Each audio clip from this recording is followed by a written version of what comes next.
Welcome back to her journey. If you're watching this, hit that subscribe button and let me know in the comments where you're tuning in from. This story will show you what happens when someone mistakes kindness for weakness. My name is Jessica Brown, and at 62 years old, I've learned that some of life's most important lessons come disguised as betrayal. What I'm about to tell you happened just 6 months ago, but it feels like a lifetime.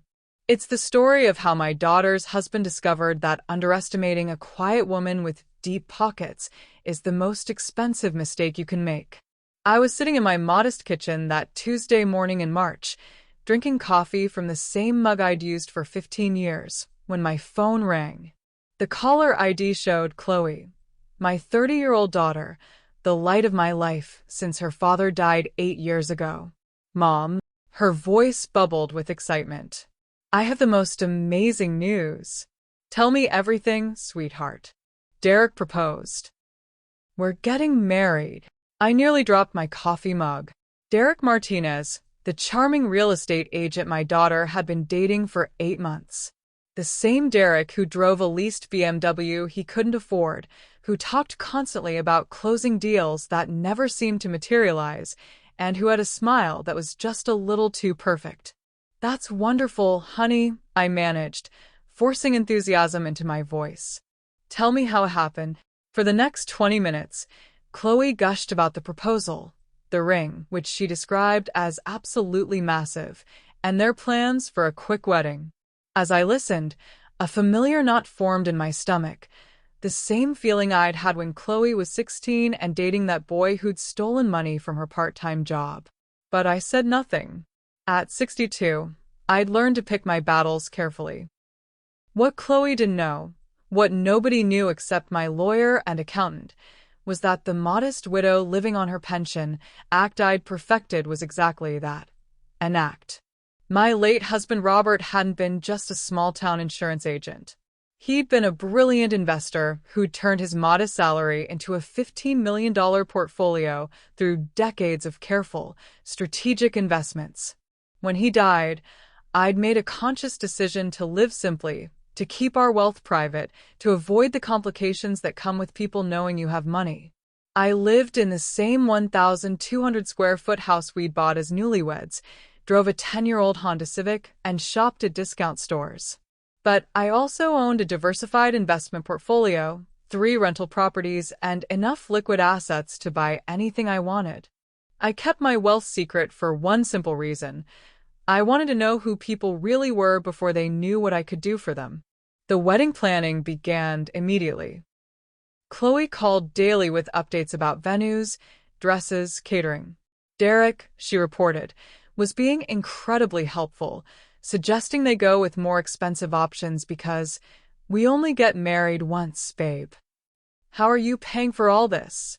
I asked during one of our calls. Oh, Derek's handling it, Chloe said airily. He says he's got some big deals closing soon that will cover everything. Big deals.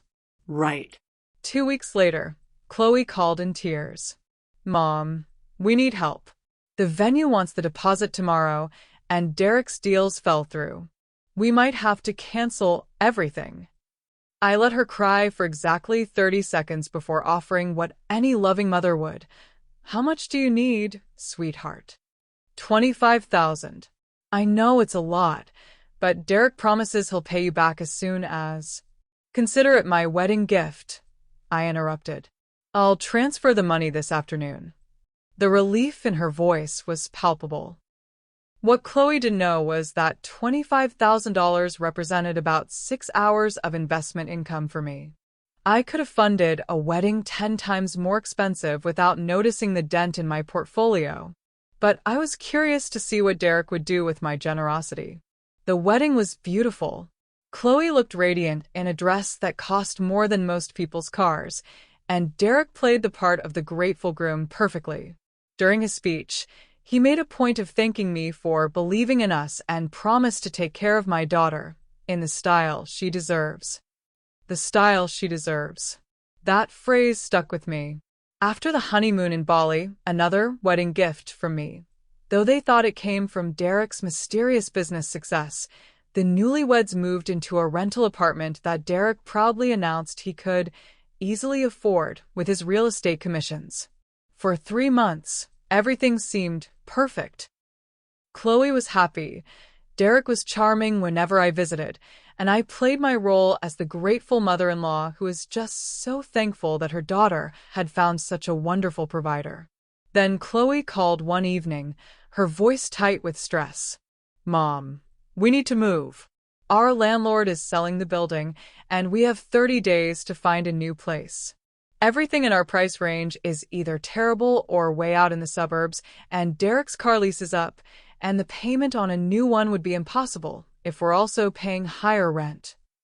She trailed off, clearly hoping I would volunteer a solution. "What kind of place are you looking for?" I asked. "There's this perfect house in Meadowbrook Heights. 3 bedrooms, 2 bathrooms, a beautiful kitchen. It's in Derek's target market area, so it would be great for his business. But the rent is $3,500 a month, which is just too much." Meadowbrook Heights, one of the most desirable neighborhoods in our city, where houses started at $500,000. "Send me the listing," I said. The house was indeed perfect. A 2,400 square foot Craftsman with hardwood floors, granite counters, and a 2-car garage. The kind of place that screamed success and stability. The kind of place Derek would love to call home. The kind of place I could buy with cash and not miss the money. "I have an idea," I told Chloe the next day. "What if I bought the house as an investment property and rented it to you at a rate you can afford?" "Mom, you can't afford to buy a house like that." "Oh, sweetheart, if only you knew. I've been saving for years," I lied smoothly. "And the rental income from you would help with my retirement. We could set it up as a rent-to-own situation. You pay me $1,500 a month, and after 5 years, I'll sign the deed over to you both." The silence on the other end was deafening. "Are you serious?" Chloe finally whispered. "Completely serious. But there's one condition." "Anything. Derek can't know the details of our arrangement. As far as he's concerned, you found an amazing rental deal. I don't want him feeling like he owes me anything or treating me differently because I helped." It was a test, of course. I wanted to see how Derek would handle living in a house he thought he was getting for a steal, benefiting from my generosity, while believing it was just good luck. 2 weeks later, I handed Chloe the keys to her new home, having purchased it with a wire transfer that took 5 minutes to arrange. Derek was thrilled, boasting to anyone who would listen about the incredible deal he'd negotiated and how his success in real estate had finally allowed him to provide the lifestyle his wife deserved. He had no idea he was living in a house I owned, driving a car I'd indirectly paid for. Chloe had used her savings from the cheap rent to help with his lease, and enjoying a lifestyle funded entirely by my generosity. But I was about to find out exactly who Derek Martinez really was. The first red flag came 3 months after they moved in. I was visiting on a Sunday afternoon, bringing Chloe her favorite cookies from the bakery downtown, when Derek answered the door with an expression I'd never seen before. Gone was the charming smile and warm greeting. In its place was barely concealed irritation. "Oh, it's you." "Hello, Derek. Is Chloe home?" "She's napping." He didn't move from the doorway. "You know, Jessica, you really should call before coming over. This is our home now, and we value our privacy." Our home. The phrase hit me like a slap. "Of course," I said calmly. "I just wanted to drop these off for Chloe." He took the cookies without thanks and started to close the door. "Actually," he said, pausing, "since you're here, we should probably talk about some changes." "What kind of changes?" Derek glanced around the neighborhood, then stepped outside and lowered his voice. "Look, Jessica, I appreciate everything you've done for us. Really. But Chloe and I are building a life together, and we need some space. Maybe you could limit your visits to once a month? And it would be great if you could call first." I stared at this man who was living in my house, driving a car partially funded by my money, married to my daughter in a wedding I'd paid for, and telling me to limit my visits. I see, I said quietly. And how does Chloe feel about this? Chloe agrees. We talked about it, and we both think some boundaries would be healthy. It was a lie. I could see it in the way he couldn't meet my eyes, in the slight tremor in his voice. But I nodded anyway. I understand. I'll be more considerate of your privacy. As I drove home, I felt something cold settle in my chest. Not hurt. I'd expected something like this eventually. But a crystalline clarity about who Derek really was. He thought he'd won the lottery. A beautiful wife, a gorgeous house he believed he was getting for practically nothing, and a mother-in-law he could manipulate and control. He had no idea that everything he was enjoying belonged to me. And he was about to learn that some mistakes have very expensive consequences. The changes started small. Phone calls from Chloe became less frequent. When I did speak to her, Derek was always in the background, monitoring the conversation. The few times I was invited over, he dominated the discussion, talking endlessly about his real estate successes and future plans. I'm thinking about upgrading Chloe's ring, he announced during one particularly uncomfortable dinner. She deserves something more substantial now that we're established. Established. In my house. With my money. But I smiled and nodded, playing the proud mother-in-law impressed by his success. The real revelation came on a Thursday evening in July. I'd been driving through Meadowbrook Heights after a dentist appointment when I saw Derek's BMW in the driveway with another car I didn't recognize, a red convertible with the top down. Chloe was supposed to be at her book club that evening. She'd mentioned it during our last conversation, apologizing for having to cut our call short to get ready. I parked across the street and waited. 20 minutes later, Derek emerged from my house with a woman who was definitely not my daughter. She was younger, blonde, wearing a dress that cost more than most people's monthly rent. They were laughing, comfortable with each other in a way that suggested this wasn't their first meeting. I took photos with my phone as they got into the convertible and drove away. That night, I didn't sleep. Instead, I sat at my kitchen table with my laptop doing research. It didn't take long to find out who Derek's companion was. Melissa Rodriguez, a high-end real estate agent who specialized in luxury properties. Her website featured glamour shots and testimonials from wealthy clients. More interesting was what I discovered about Derek's business. According to the public records I could access, he hadn't closed a single significant deal in over a year. His license was current, but his activity was minimal. The success he constantly bragged about was completely fictional. I hired a private investigator the next morning. Patricia Ming had been recommended by my lawyer as someone who was both discreet and thorough. She listened without judgment as I explained the situation, took notes when I provided Derek's information, and quoted me a fee that was less than I spent on lunch some days. "How much detail do you want?" she asked. "Everything. Financial situation, business activities, personal relationships. I want to know exactly who my son-in-law really is. And if I find evidence of infidelity, document it. My daughter deserves to know the truth." 1 week later, Patricia delivered a report that was even worse than I'd expected. Derek Martinez wasn't just unfaithful and financially irresponsible, he was actively criminal. The report detailed a pattern of behavior that went back years: credit card fraud, identity theft, and real estate scams targeting elderly clients. He'd managed to avoid prosecution so far through a combination of charm, legal technicalities, and victims who were too embarrassed to pursue charges. Melissa Rodriguez wasn't just his affair partner, she was his partner in several fraudulent schemes.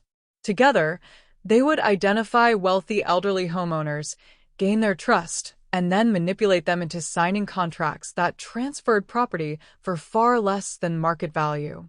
The most damning detail was their current target: An 83-year-old widow named Eleanor Whitman who owned $1 million property they were in the process of stealing through forged documents and legal manipulation.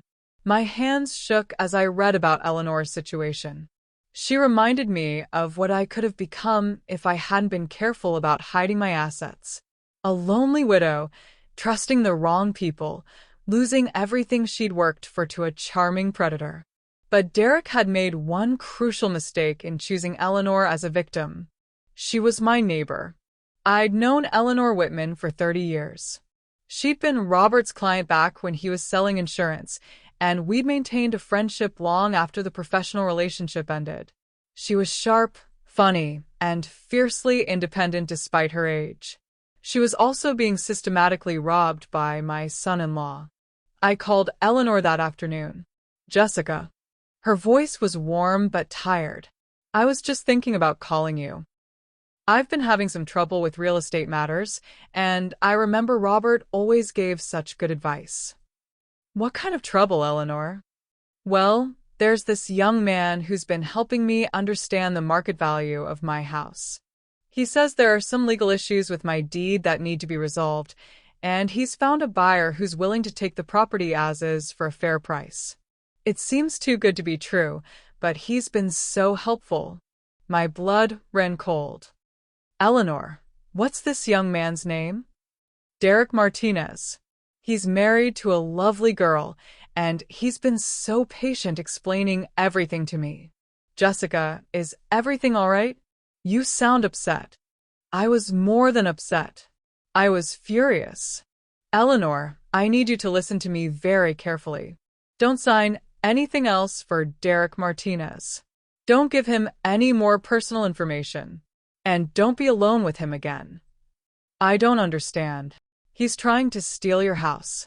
I have evidence, and I'm going to help you stop him. But right now, I need you to promise me you won't sign anything else. The silence stretched so long I thought she'd hung up. Eleanor, are you there? I'm here.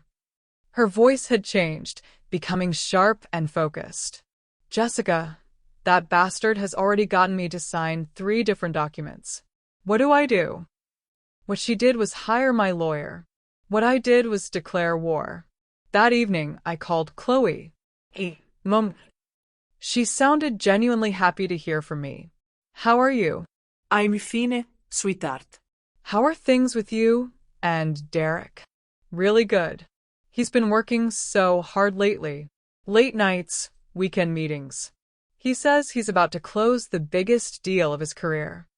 The biggest deal of his career. Eleanor's $1 million house. That's wonderful. Chloe, I was wondering if you and Derek would like to have dinner with me this weekend. Maybe Saturday night? I could cook, or we could go out somewhere nice. That sounds great. Derek loves your cooking. Should I ask him to bring anything? Just himself, I said sweetly. I have some things I'd like to discuss with him. Saturday couldn't come fast enough. I spent the week preparing not just food but strategy. Patricia's report had given me a comprehensive picture of Derek's criminal activities, but I needed to understand his psychology. How did someone become so comfortable with lying, stealing, manipulating? More importantly, how was I going to destroy him without destroying my daughter in the process? Because that's what I intended to do. Destroy Derek Martinez so completely that he would never be able to hurt Chloe, Eleanor, or anyone else again. Saturday evening arrived with a kind of crisp autumn air that makes everything seem possible. I'd prepared Derek's favorite meal, or what he'd claimed was his favorite during one of his charm offensives early in their relationship. Prime rib, roasted vegetables, and a chocolate cake that had taken 3 hours to make properly. They arrived right on time, Derek carrying a bottle of wine that probably cost more than my monthly grocery budget. Money he'd stolen, I realized, watching him present it with a flourish. Jessica, you've outdone yourself, he said, surveying the dining room I'd set with my wedding china. This spread is incredible. I wanted tonight to be special, I replied truthfully. Dinner conversation flowed easily. Derek was in fine form, entertaining us with stories about difficult clients and market trends. He was genuinely funny when he wanted to be, genuinely charming. I could see why Chloe had fallen for him. I could also see the calculation behind every word, the way he was constantly assessing what I wanted to hear and delivering it perfectly. He was a gifted performer. Too bad his audience was about to walk out. Derek, I said as we finished the main course, Chloe tells me you're working on a big deal. His eyes lit up. Potentially massive. There's this property, beautiful old house, great bones, owned by an elderly woman who just wants to simplify her life. The challenge is there are some title issues that need to be resolved, but once we get through the paperwork, it's going to be incredibly profitable. How profitable? 7 figures easily. And Jessica, I've been thinking once this deal closes, Chloe and I want to start contributing more to our housing situation. Maybe we could renegotiate our rent arrangement with your friend who owns our house. Our rent arrangement with my friend. He still had no idea he was living in my house. That's very thoughtful, I said. Actually, Derek, I've been meaning to talk to you both about some changes too. Chloe looked concerned. What kind of changes, Mom? I stood up and walked to the kitchen, returning with a manila folder that I placed on the table between them. Well, first, I think it's time Derek knew the truth about your housing situation. Derek's expression sharpened slightly. What truth? I opened the folder and removed the deed to their house, sliding it across the table so he could read it clearly. The truth that there is no friend. I own your house, Derek. I bought it specifically for you and Chloe, and I've been charging you about 60% below market rate for rent. The color drained from Derek's face as he stared at the document. That's impossible, he said weakly. You can't afford. I can afford quite a lot, actually. I removed the next document from the folder, a bank statement showing just one of my investment accounts. The balance was enough to buy 10 houses like theirs without financing. Chloe gasped. Mom, where did this money come from? Your father was a very good investor, sweetheart. I've been living modestly by choice, not necessity. Derek was staring at the bank statement like it might catch fire. I could practically see the wheels turning in his head, recalculating everything he thought he knew about our family dynamics. Why didn't you tell us? Chloe asked. Because I wanted to see who you both really were before you knew what I could do for you. I looked directly at Derek. I wanted to know if Derek would treat his wife's mother with respect when he thought she was just a widow living on a pension, or if his kindness was dependent on what he thought he could get from me. Jessica, Derek started. I'm not finished. I removed the private investigator's report and placed it on the table. I also wanted to know who I was really welcoming into my family. Derek's face went white as he saw the folder full of documents, photographs, and evidence. You had me investigated? His voice was barely a whisper. I had you researched. And Derek, you are so much worse than I ever imagined. Chloe was looking between us in confusion. Mom, what's going on? Your husband is a criminal, sweetheart.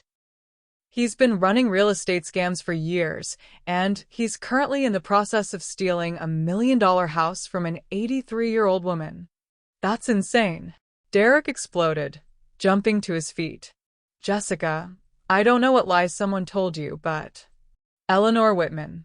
The name hit him like a physical blow. That's the elderly woman you've been manipulating. She's also my friend and neighbor. And Derek? She's not signing anything else. The silence that followed was deafening. Derek stood frozen, his mouth opening and closing without sound. Chloe was staring at the documents spread across my dining room table like they were written in a foreign language. Finally, Derek found his voice. You don't understand the situation. I understand it perfectly. I stood up, facing him across the table. I understand that you're a thief and a con artist. I understand that you've been lying to my daughter about your business success. I understand that you're cheating on her with your criminal partner. And I understand that you've been living in my house, enjoying my generosity, while planning to steal from my friend. Chloe made a small sound of distress, but I continued. What you don't understand, Derek, is that this ends now.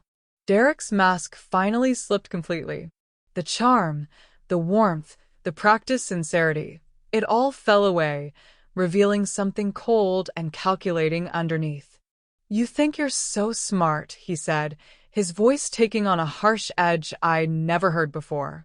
You think you can just wave your money around and control everyone's life? I think I can protect my family from predators. Your family? He laughed, a sound with no humor in it. Lady, you're a bitter old woman who can't stand that her daughter found someone better than her dead husband. Chloe gasped. Derek. But he was just getting started. You want to know the truth? I've been planning to divorce Chloe anyway. She's getting boring, and there are other women out there with better connections and more potential. You just saved me the trouble of pretending to love her. The cruelty of those words hung in the air like poison.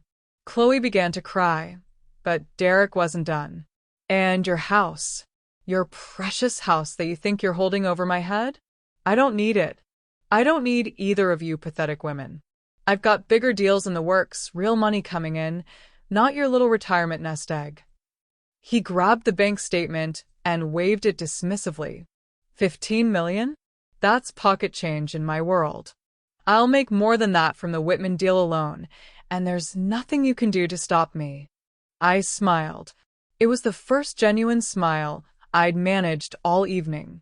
Derek, I said quietly, you just made a very expensive mistake. What mistake? You assumed I was bluffing. You assumed I was just some harmless old woman who would back down when you showed your true colors. I walked to my kitchen and returned with my phone, which had been recording our entire conversation from the moment I'd placed it on the counter. This conversation, including your confession about planning to steal Eleanor's house, has been automatically uploaded to a secure cloud server. Copies are already in the hands of my lawyer, Eleanor's lawyer, and the police detective who's been building a case against you. Derek's face went from pale to gray. You can't record me without consent. Actually, in this state, I can. One-party consent law. And Derek, I consent to my own recording.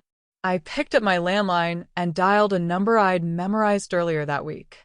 Detective Morrison? It's Jessica Brown. Yes, he's here now. And yes, he just confessed on tape. Derek looked around wildly, like he was considering making a run for it. But where could he go? He'd just admitted to multiple felonies in a conversation that was already in police hands.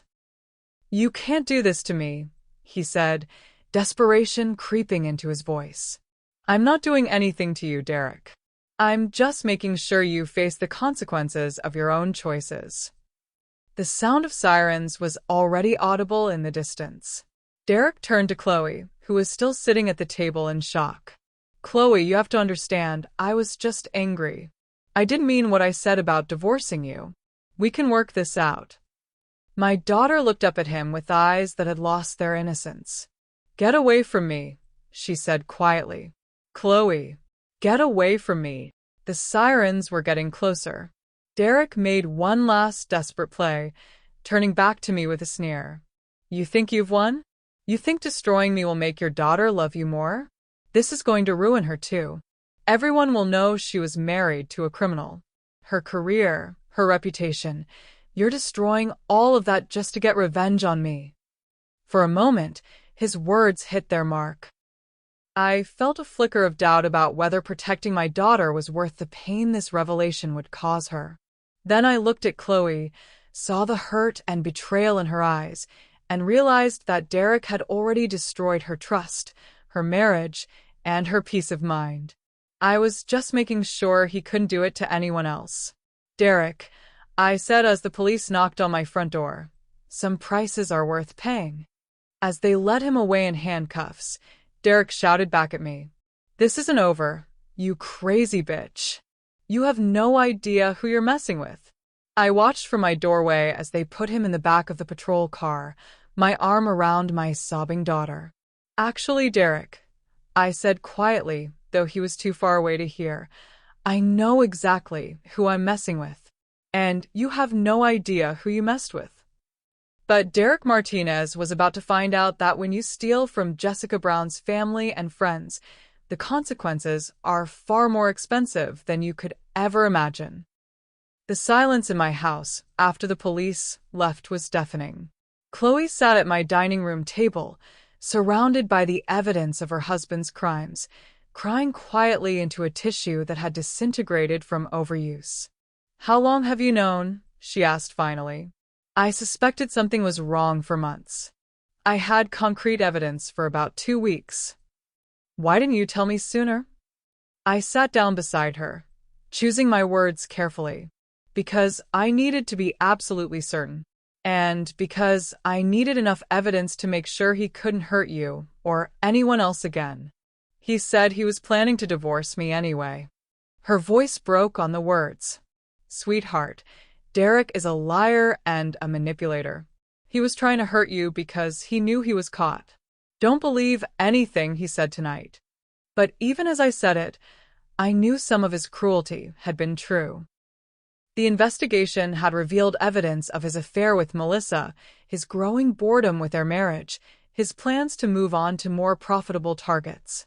Chloe was quiet for a long time, processing everything she'd learned. Finally, she looked up at me with red-rimmed eyes. "Mom, I need to ask you something, and I need you to be completely honest." "Anything." "Did you plan this? The house, the money, letting me marry him so you could expose him later?" The question hit me like a slap. Chloe? No. I hoped I was wrong about Derek. I hoped that maybe my instincts were off, that he really did love you. I would have been thrilled to discover I was being paranoid. But you were ready for this. I was prepared for this. There's a difference. She nodded slowly. "What happens now?" "Now we clean up the mess he made. And we make sure he can't do this to anyone else." The next morning brought a call from Detective Morrison with news that was both satisfying and sobering. "Mrs. Brown, Derek Martinez has been charged with multiple counts of fraud, identity theft, and attempted grand larceny. The evidence you provided was instrumental in building our case. What about Eleanor's house? All fraudulent documents have been voided. Mrs. Whitman's property is secure. She asked me to thank you for saving her home." Relief flooded through me. "And Derek's partner? Melissa Rodriguez. We arrested her this morning. Turns out she had outstanding warrants in 2 other states for similar schemes." After hanging up, I called my lawyer to discuss the next phase of my plan. Because arresting Derek was just the beginning. I intended to dismantle his entire life so systematically that he would never be able to rebuild it. "Miranda," I said when my attorney answered, "I need to discuss pursuing civil action against Derek Martinez." Miranda Chin had handled Robert's estate and had been my legal counsel for 8 years. She was brilliant, ruthless when necessary, and completely unshockable. On what grounds? Fraud, breach of contract, intentional infliction of emotional distress, and anything else you can think of. I want to sue him for every dollar he's stolen, every dollar he's cost me in investigation fees, and every dollar I can legally extract from him. Jessica, he's going to prison.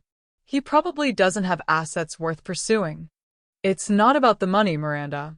It's about making sure his life is completely destroyed. I want liens on any property he might acquire, garnishments on any income he might earn, and a judgment that follows him for the rest of his life." There was a pause. "How much are we talking about pursuing?" "Everything. Derek Martinez stole from my family and tried to steal from my elderly neighbor. I want him to understand that actions have consequences that last forever. I'll draft the papers." But the civil suit was just one part of my strategy.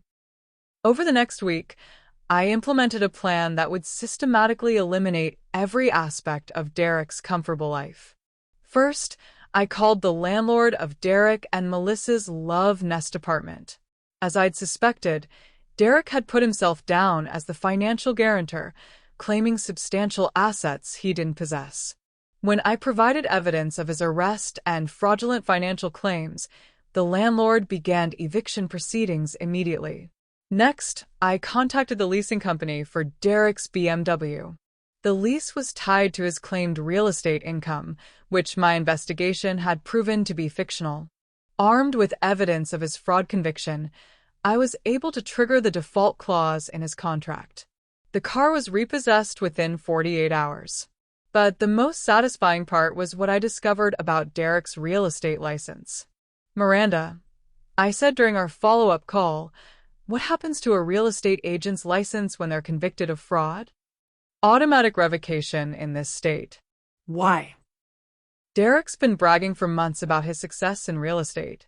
But according to my investigation, he hasn't closed a legitimate deal in over a year. His license is pretty much his only remaining asset. Not for long. I also made sure that Derek's arrest and charges were reported in the local newspaper's crime section. Nothing dramatic, just the facts. Derek Martinez, age 32, arrested on charges of real estate fraud and identity theft. But in a city where reputation was everything in business, it was enough to destroy any remaining professional credibility he might have had. Chloe moved back in with me temporarily while we figured out her next steps. She was handling the situation with more strength than I had expected, but I could see the damage Derek's betrayal had done to her ability to trust. "I keep thinking about signs I missed," she said one evening as we cleaned up after dinner. "The way he never let me see his business documents. How he always had excuses when deals fell through. The phone calls he took in private. Derek is a professional manipulator, sweetheart. Don't blame yourself for believing someone you loved. But you saw through him." I wasn't blinded by love, and I had the advantage of objectivity. She was quiet for a moment.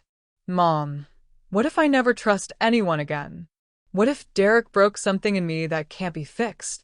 I turned to face her, this beautiful, intelligent woman who'd had her faith in love shattered by a predator. "Chloe, Derek didn't break you. He revealed his own character. There's a difference. And the fact that you're capable of love, real love, means you're stronger than he ever was.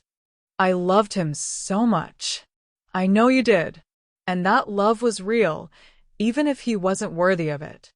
2 weeks after Derek's arrest, I received a phone call that made my entire campaign of destruction worthwhile. "Mrs. Brown? This is Eleanor Whitman. I wanted to thank you again for saving my house." "Eleanor, you don't need to thank me. We look out for each other. Actually, that's why I'm calling. I've been talking to my friends at the senior center, and it turns out Derek and that woman tried to run similar scams on 3 other people here." My blood ran cold. What happened? 2 of them lost money, not huge amounts, but significant for people on fixed incomes. The third one, Henry Patterson, signed papers that put a second mortgage on his house without realizing it. Henry Patterson. I knew Henry, a sweet 80-year-old man whose wife had died the year before. He'd been struggling with loneliness and would have been the perfect target for Derek's manipulation. "Eleanor, I need Henry's phone number. And I need the names of everyone Derek victimized." "Jessica, were you thinking?" "I'm thinking Derek's victims deserve justice. And I'm thinking I have the resources to make sure they get it." That afternoon, I drove to Henry's house with my checkbook and a determination that surprised even me. Henry answered the door looking frail and confused, the stress of his situation clearly weighing on him. "Henry, it's Jessica Brown. We've met at Eleanor's Christmas parties." "Oh, Jessica. Please come in." I was just making tea. His house was modest but well-maintained, filled with photographs of his late wife and grandchildren. The kind of home that represented a lifetime of work and careful saving. "Henry, Eleanor told me you've had some trouble with a real estate agent named Derek Martinez." His face crumpled. I made such a mistake, Jessica. He seemed so nice, so helpful. He said I could access the equity in my house without selling it, that it would give me a better retirement income. But now the bank is saying I owe more than the house is worth, and I don't understand what I signed. I spent 2 hours with Henry, reviewing the documents Derek had tricked him into signing. It was worse than I'd feared. Derek and Melissa had arranged a predatory second mortgage with terms designed to force Henry into foreclosure within 2 years. They would then buy the property for a fraction of its value. Henry, I said finally, how much do you owe on this second mortgage? $85,000. The monthly payments are more than my Social Security check. $85,000. Less than I spent on investment management fees each year. Here's what we're going to do. I'm going to pay off this fraudulent mortgage today. You're going to sign a promissory note to pay me back $50 a month for as long as you're able. And we're going to make sure Derek Martinez pays for every dollar he stole from you. Henry stared at me like I'd spoken in a foreign language. Jessica, you can't just give me $85,000. I'm not giving it to you. I'm lending it to you at 0% interest with manageable terms. And Henry? Derek Martinez is going to reimburse me every penny, even if I have to garnish his prison commissary account to get it. By the end of the week, I'd met with all of Derek's elderly victims. The total damage was staggering: $340,000 in fraudulent mortgages, forged contracts, and outright theft. Money that represented these people's security, independence, and peace of mind. I paid off every fraudulent debt, covering the amounts with wire transfers that barely registered in my investment accounts. But the money wasn't the point. The point was the message I was sending. Derek Martinez had picked the wrong family to target. 3 weeks after Derek's arrest, Miranda called with news that made me smile for the first time since this ordeal began. Jessica, Derek's been denied bail. Apparently, the prosecutor convinced the judge that he's a flight risk with connections to criminal networks in multiple states. Good. How long before trial? At least 6 months, probably longer. But there's something else. Derek's attorney wants to meet with you. About what? Apparently, Derek is interested in discussing a plea deal that might include restitution to his victims. I laughed. He doesn't have any assets to provide restitution. That's where it gets interesting. His lawyer claims Derek has information about a larger fraud network that the prosecutors might find valuable. He's willing to cooperate in exchange for a reduced sentence and a structured payment plan for damages. What kind of payment plan?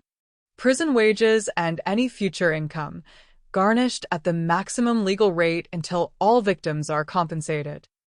I considered this. Derek earning 20 cents an hour in prison, knowing that every penny would go to the people he'd victimized.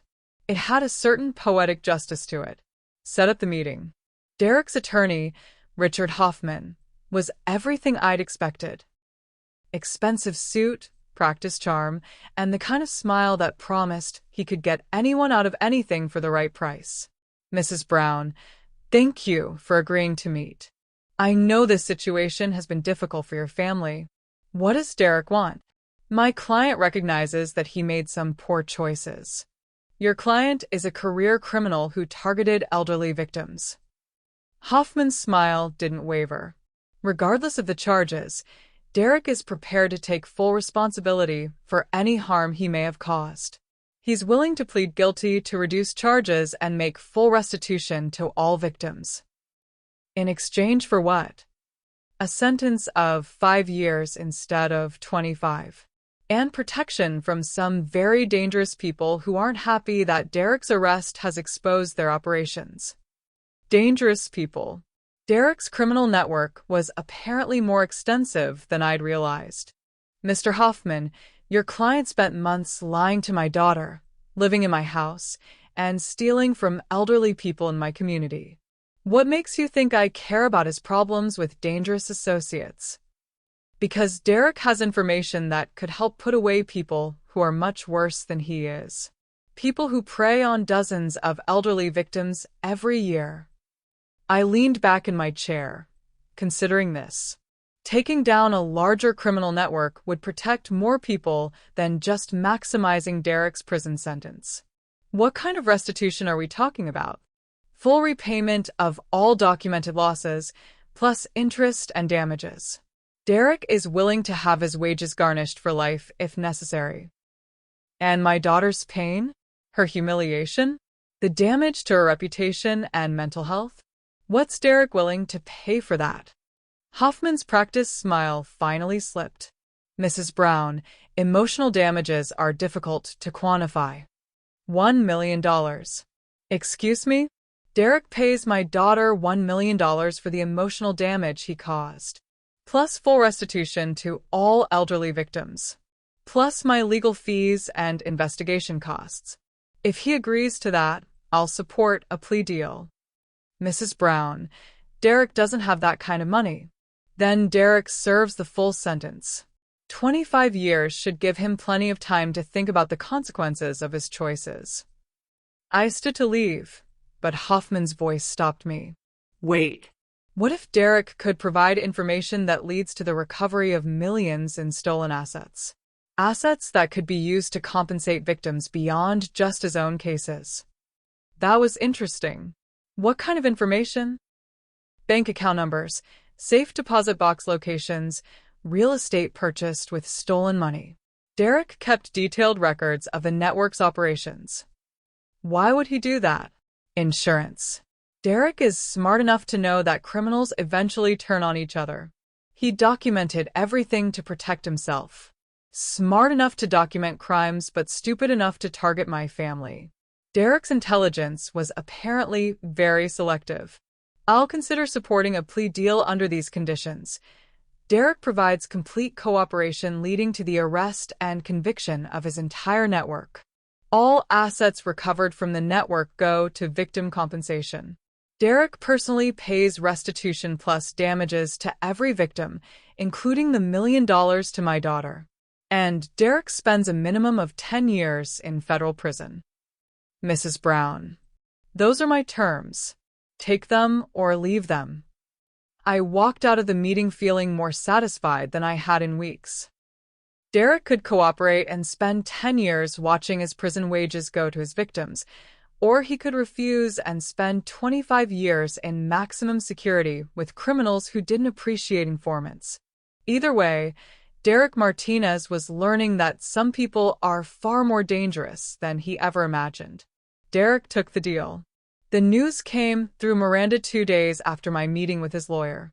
Derek had agreed to full cooperation, complete asset forfeiture, and the repayment terms I'd demanded. In exchange, he would plead guilty to reduced charges carrying a 10-year sentence instead of life in prison. He's already started talking, Miranda reported during our phone call. Apparently, the fraud network is much larger than anyone realized. They've been operating across 7 states for over a decade. How much money are we talking about? Conservative estimate? $50 million stolen from elderly victims. The FBI is calling it one of the largest elder fraud rings they've ever uncovered. $50 million. The scope of Derek's criminality was staggering. I thought about Henry Patterson and Eleanor Whitman, multiplied by hundreds of other victims across the country, and felt a cold fury settle in my chest. When does Derek start testifying? Next week. The FBI wants him to wear a wire for one final meeting with the network leaders before they make arrests.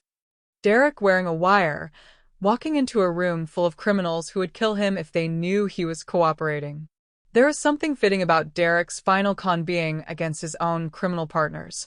Miranda, I want to attend the trial. All of it? It could take months. All of it. I want Derek to see my face every day when he walks into that courtroom.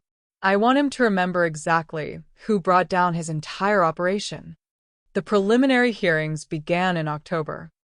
I sat in the front row of the federal courthouse, wearing my best suit and my most intimidating expression. Derek, shackled and wearing an orange jumpsuit, avoided making eye contact as the charges were read. 17 counts of wire fraud, 23 counts of identity theft, 41 counts of elder abuse, multiple counts of money laundering and racketeering. The list went on for nearly 10 minutes. Behind me sat some of Derek's victims, elderly men and women who'd had their life savings stolen by the charming real estate agent who'd promised to help them. Henry Patterson was there, looking stronger now that his financial crisis had been resolved. Eleanor Whitman sat beside him, her expression grim with determination. But the most important person in that courtroom was Chloe, who'd insisted on attending despite my offers to spare her the ordeal.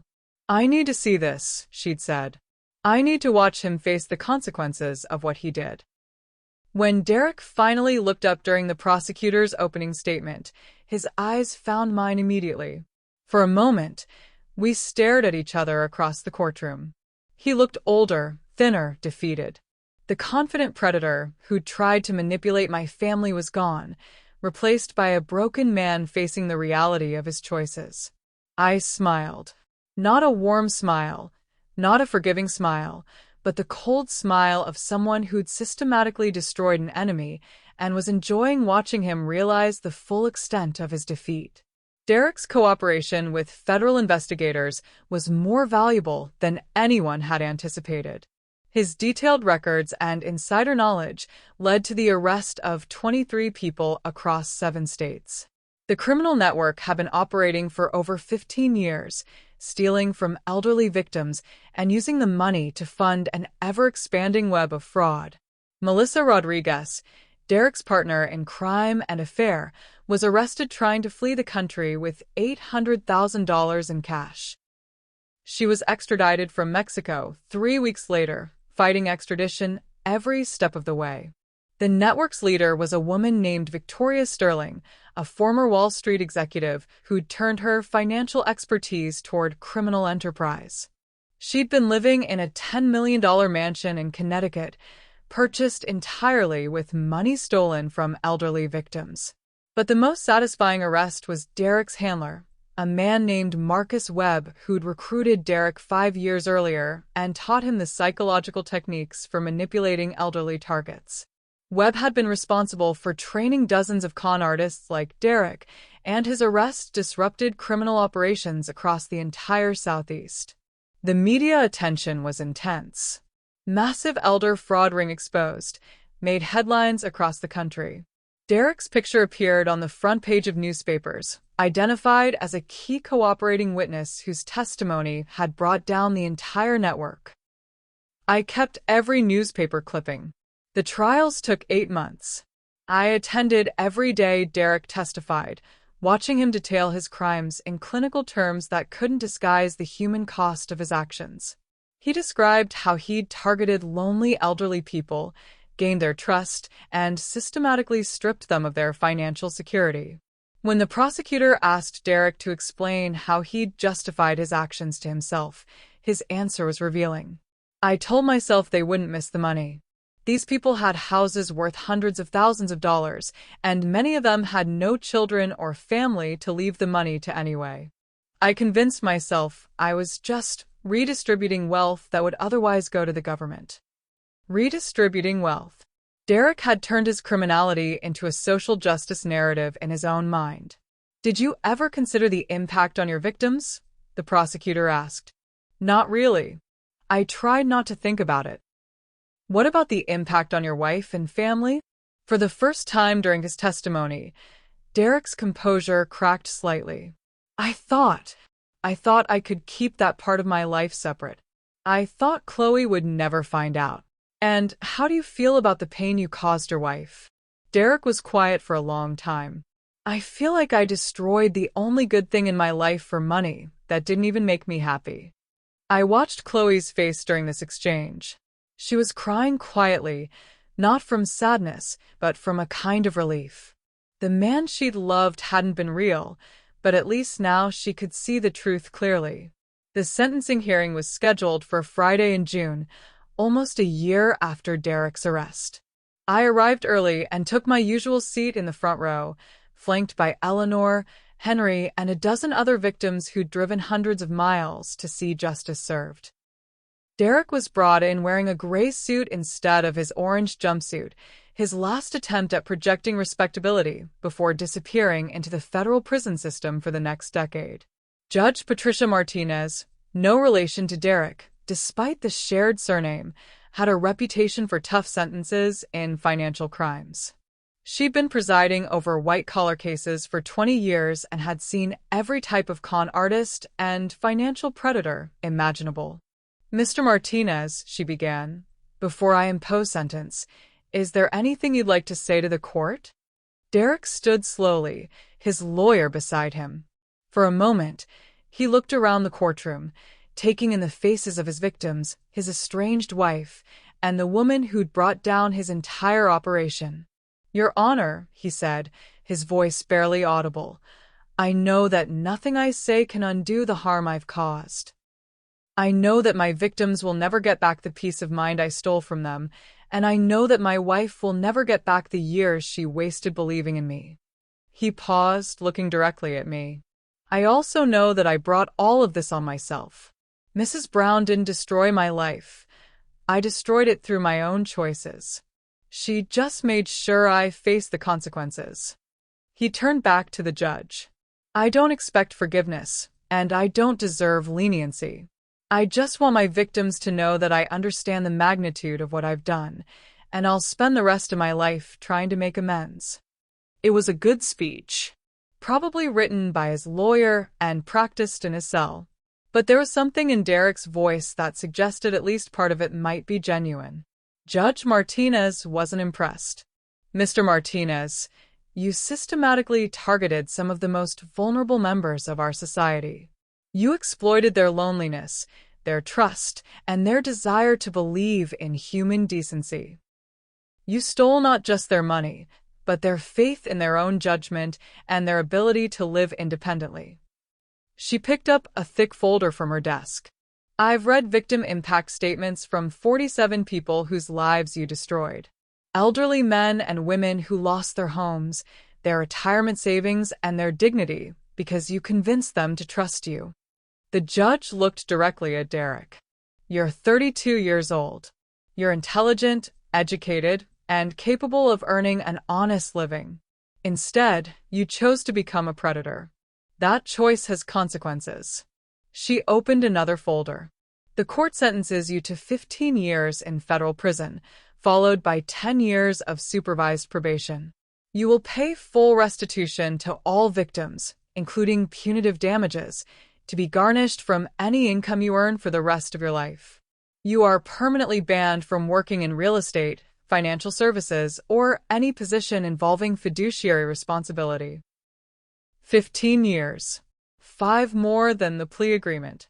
Furthermore, Judge Martinez continued, "Given the sophistication of your criminal enterprise and the vulnerability of your victims, you will serve your sentence in medium-security federal prison with no possibility of early release." Derek's lawyer immediately stood to object, but the judge wasn't finished. "Finally, Mr. Martinez, I'm ordering that this sentence be served consecutively with any sentences you may receive in other jurisdictions. Your cooperation with federal authorities does not exempt you from state charges for individual crimes." Derek's face went white as the implications sank in. Other jurisdictions meant other states where he'd committed fraud. Other trials, other sentences, other years added to his prison term. "Your Honor," Derek's lawyer began, "my client was promised." "Your client was promised consideration for his cooperation. I've considered it. 15 years instead of life. Mr. Martinez should consider himself fortunate." As the bailiff led Derek away in shackles, he looked back at me one final time. But instead of the anger or defiance I'd expected, I saw something else in his expression, a kind of defeated acceptance. Derek Martinez finally understood that actions have consequences, and some consequences last forever. The aftermath of Derek's sentencing was more satisfying than I'd anticipated. Within a week, 3 other states had filed additional charges against him for frauds he'd committed before moving to our city. The consecutive sentences meant Derek would be in prison for at least 25 years, possibly longer. But the most gratifying news came from the federal asset forfeiture proceedings. "Jessica," Miranda called with an update, "you're not going to believe what the FBI found." "Tell me." Derek's criminal network had been hiding assets all over the country. Safe deposit boxes, offshore accounts, real estate purchased under false names. The total recovery is over $40 million. $40 million that would be distributed to victims of the fraud ring. Money that would help elderly people rebuild their retirement security and restore their independence. "There's more," Miranda continued. Derek's detailed records helped the FBI identify over 300 victims who hadn't even realized they'd been defrauded. People who thought they'd made bad investments or signed bad contracts, not understanding they'd been systematically robbed. 300 people getting their money back because Derek had been arrogant enough to keep detailed records of his crimes. When will the victim compensation be distributed? The process will take about a year, but everyone Derek victimized will receive full restitution plus interest. And Jessica? The $1 million Derek owes Chloe has been secured from his share of the network's assets. That evening, I took Chloe out to dinner at the nicest restaurant in the city. She'd been living with me for 8 months now, slowly rebuilding her confidence and her life. The divorce had been finalized without contest. Derek had signed the papers from his jail cell without even asking for a lawyer. "Mom," Chloe said as we waited for our appetizers, "I need to tell you something." "What's that, sweetheart?" "I've been offered a job. A really good job with a nonprofit that helps elderly people avoid financial fraud." I set down my wine glass. "Chloe, that's wonderful. Tell me about it." "They want me to head up their educational outreach program, traveling to senior centers and community groups, teaching people how to recognize scams like the ones Derek was running." The irony was perfect. Derek's ex-wife becoming an advocate for the very people he'd victimized. How do you feel about that? Like maybe Derek's betrayal can actually help other people. Like something good can come from all this pain. "I'm proud of you." "I'm proud of me too." She smiled for the first time in months. "And Mom, I want to use the $1 million Derek owes me to fund the program. Turn it into something that protects people instead of just punishing him." Looking at my daughter across the table, this strong, compassionate woman who'd turned her worst experience into a mission to help others, I felt a pride that had nothing to do with money or revenge. "Chloe, that's the most beautiful idea I've ever heard." 6 months later, I attended the opening ceremony for the Chloe Martinez Foundation for Elder Financial Protection. Chloe had kept Derek's last name specifically for the foundation, wanting his identity forever associated with protecting elderly people instead of exploiting them. The event was held in the community center where Eleanor Whitman volunteered, surrounded by the same elderly people Derek had targeted. Eleanor served as the foundation's first board chairman, and Henry Patterson had become their most effective spokesperson, sharing his story of victimization and recovery. "Ladies and gentlemen," Chloe said from the podium, "this foundation exists because one woman refused to let a criminal destroy her family and community. My mother, Jessica Brown, could have simply had my ex-husband arrested and walked away. Instead, she made sure his entire criminal network was exposed and destroyed." The applause was thunderous. I stood to acknowledge it, feeling genuinely moved by the recognition. "But more importantly," Chloe continued, "she showed me that real strength comes from protecting people who can't protect themselves. That wealth is a responsibility, not just an opportunity. And that justice isn't just about punishment. It's about making sure harmful people can never hurt anyone again." After the ceremony, Eleanor approached me with a question that caught me off guard. "Jessica, I've been wondering about something. When did you first know Derek was dangerous?" I thought about it carefully. The first time I met him, actually. There was something too polished about his charm, too calculated about the way he presented himself. But I hoped I was wrong. What would you have done if Chloe hadn't found out the truth? If Derek had been more careful? It was a question I'd asked myself many times. I would have found a way to expose him eventually. Derek made the mistake of thinking that being nice to an elderly woman was enough to control me. He didn't realize that some of us have lived long enough to recognize predators, and some of us have enough resources to destroy them. Eleanor smiled. Derek picked the wrong family to mess with. Derek picked the wrong woman to underestimate. That night, I sat in my kitchen reading the latest victim impact statement from Derek's sentencing.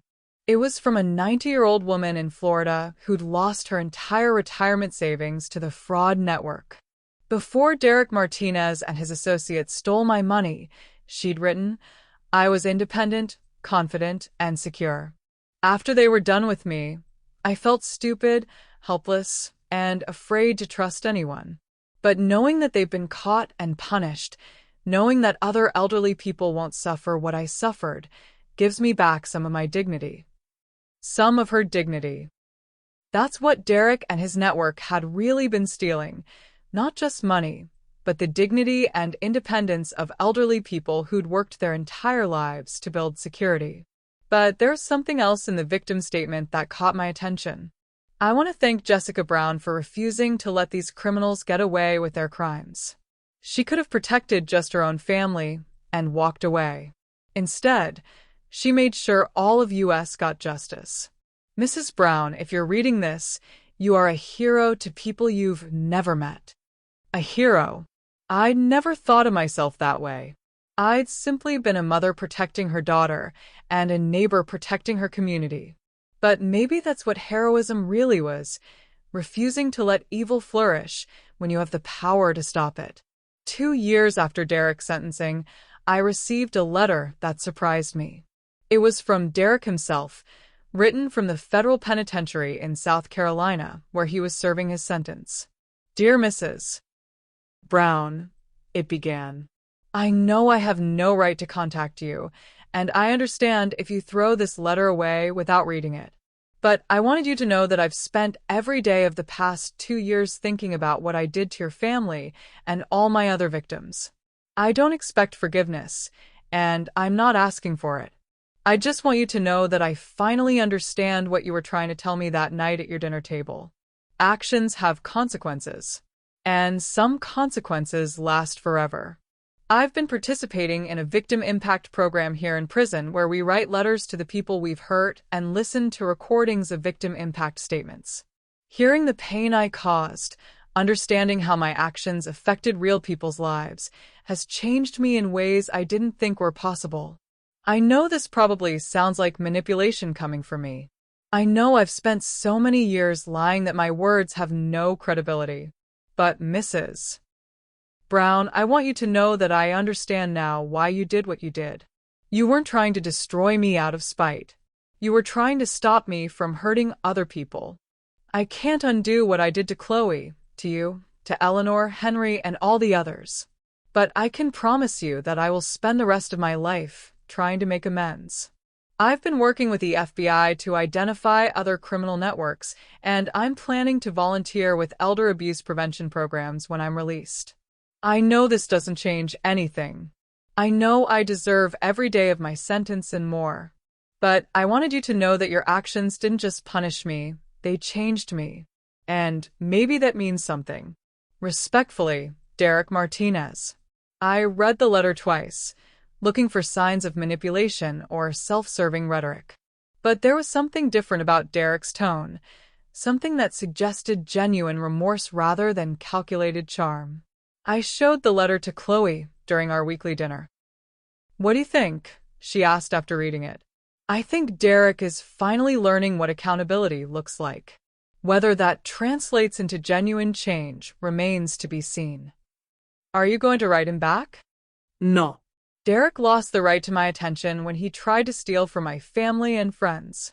But Chloe, if you want to respond to him, I'll support whatever decision you make. Chloe was quiet for a long time, staring at Derek's letter. I'm not ready to forgive him, she said finally.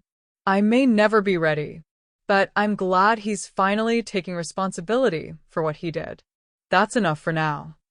3 years after Derek's sentencing, the Chloe Martinez Foundation had become a nationally recognized organization. They trained over 10,000 elderly people to recognize and avoid financial fraud, recovered over $5 million for victims, and helped law enforcement identify dozens of new criminal schemes. But the most meaningful success was personal. Chloe had met someone, a kind, honest man named David who worked as a social worker and had no idea about my family's wealth. Their relationship was built on shared values rather than financial attraction, and Chloe had learned to trust her instincts about people.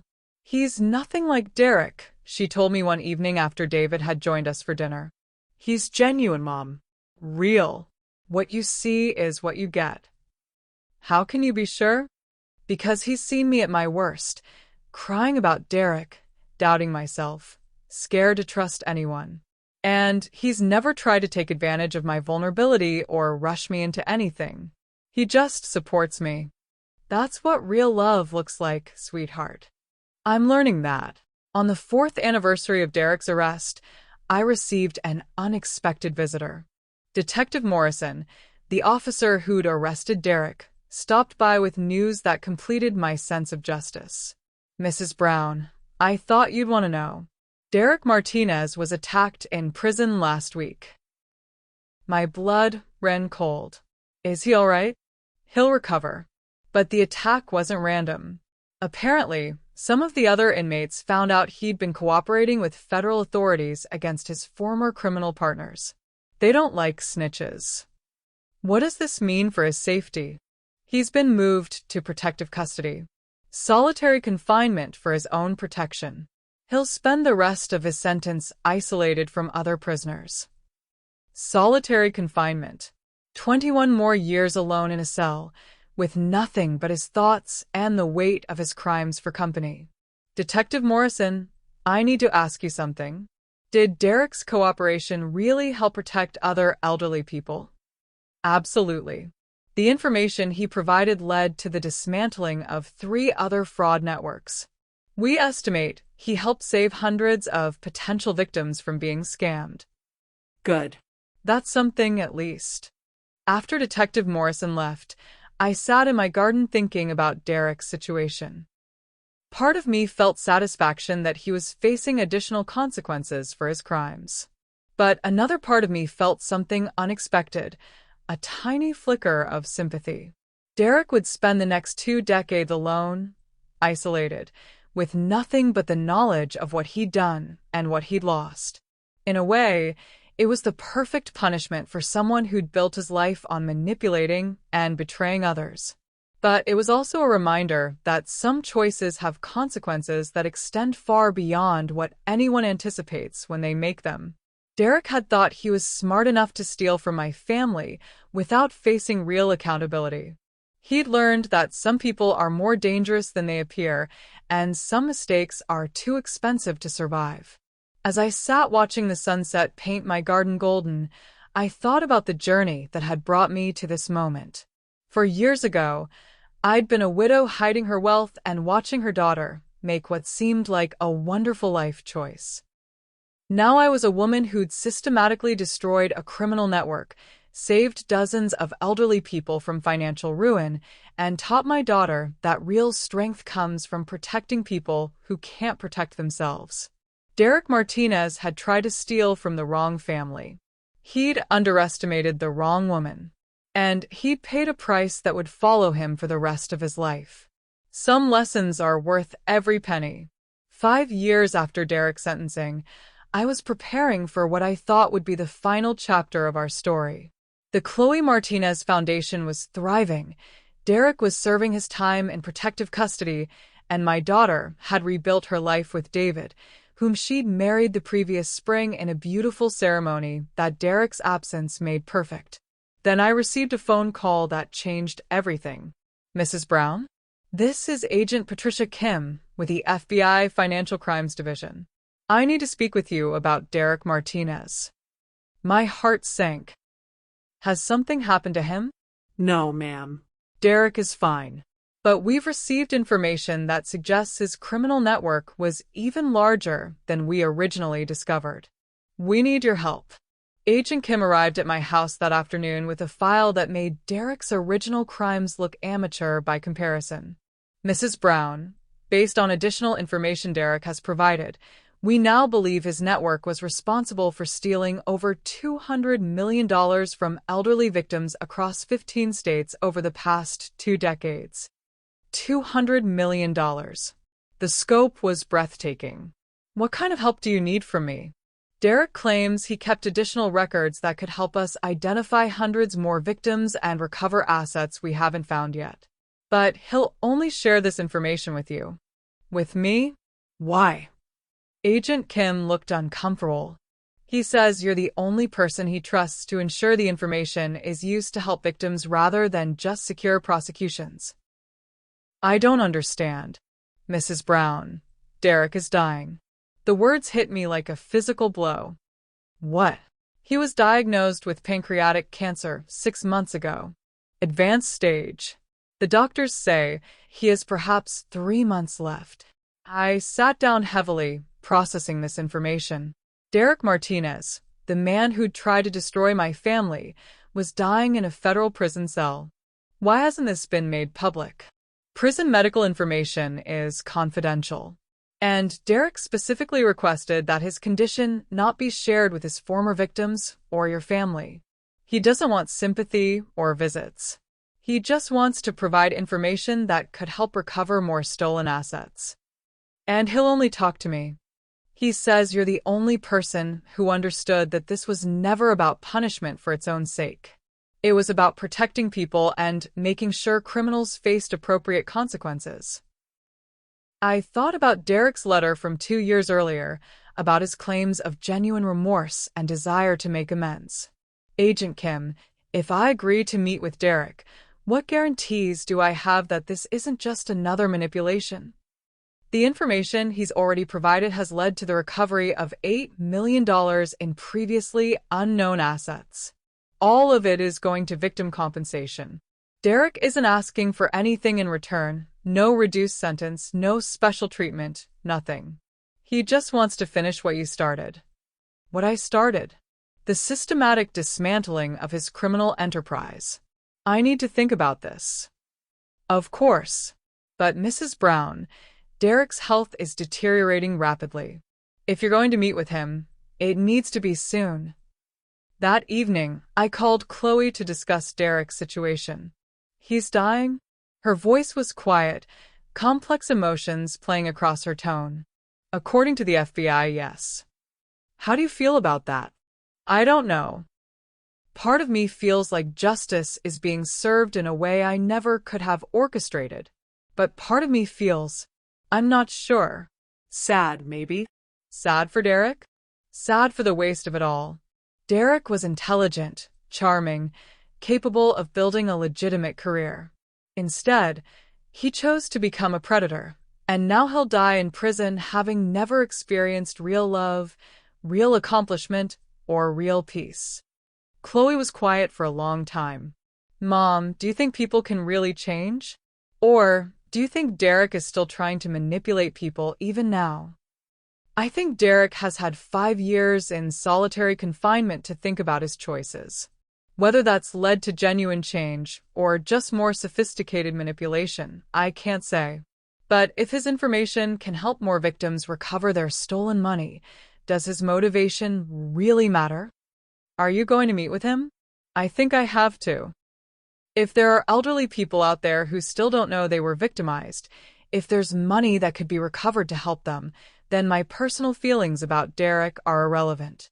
2 days later, I found myself in the visiting room of a federal penitentiary in South Carolina, waiting for a man I hadn't seen in 5 years. Derek Martinez entered the room looking like a shadow of his former self. The confident predator who tried to manipulate my family was gone, replaced by a gaunt man in an orange jumpsuit who moved with the careful deliberation of someone in constant pain. His hair was gray now, his face deeply lined, his eyes holding a weariness that went far deeper than physical illness. Mrs. Brown, he said quietly, settling into the chair across from me with obvious effort. Thank you for coming, Derek. I studied his face, looking for signs of the manipulation I'd learned to recognize. But all I saw was exhaustion and something that might have been genuine remorse. I know this is difficult for you. I know you have every reason to hate me and never want to see me again. Derek, Agent Kim says you have information that could help more victims. If that's true, then my personal feelings about you are irrelevant. He nodded slowly. You always were direct. I used to think that was a weakness I could exploit. Now I understand it was a strength I never had. What information do you have? Derek reached into a folder he'd been allowed to bring and pulled out several handwritten pages. For 20 years, I kept detailed records of every crime our network committed. Not just financial information, but psychological profiles of victims, methods that worked best on different types of people, locations where we operated. He slid the pages across the table. I memorized everything before destroying the originals when I was arrested. But Mrs. Brown, there are victims who still don't know they were victimized. People who thought they made bad investments or signed bad contracts, not understanding they were systematically defrauded. I picked up the pages, scanning Derek's careful handwriting. Names, addresses, amounts stolen, dates of operation. It was a roadmap to 20 years of criminal activity. Why now, Derek?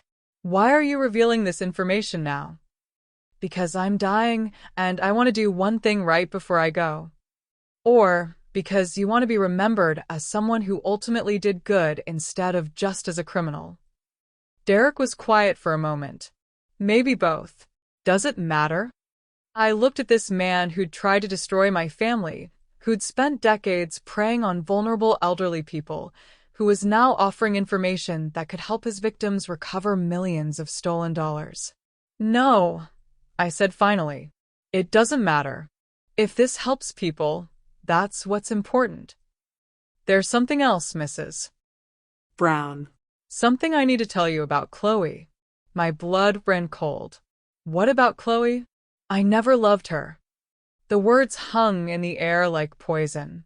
Even knowing what Derek was, even understanding his capacity for cruelty, hearing him say this was like being slapped. I married her because I thought she came from money. I thought you were hiding assets, and I planned to manipulate both of you until I found them. When I realized you were living modestly by choice, not necessity, I was already trapped in the marriage and looking for a way out. Why are you telling me this? Because Chloe deserves to know the truth. She's spent 5 years blaming herself for not seeing through me, questioning her judgment, wondering if some part of our relationship was real. Derek's voice broke slightly. None of it was real, Mrs. Brown. She did nothing wrong. I was a predator from the moment I met her, and she was just another target.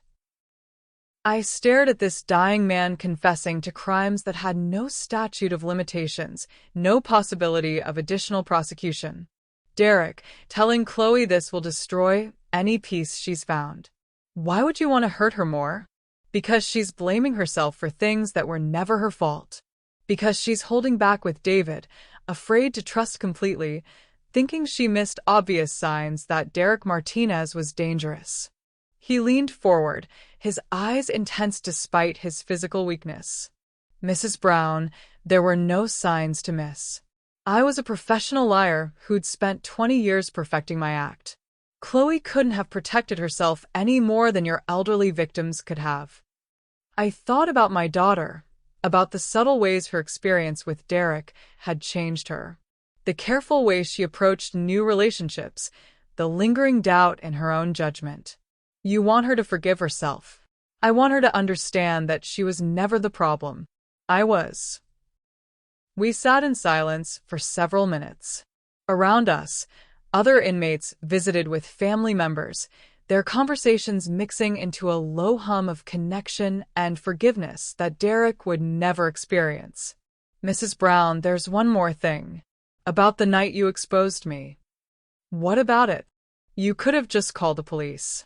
You could have had me arrested quietly, without the confrontation, without giving me the chance to hurt Chloe with cruel words.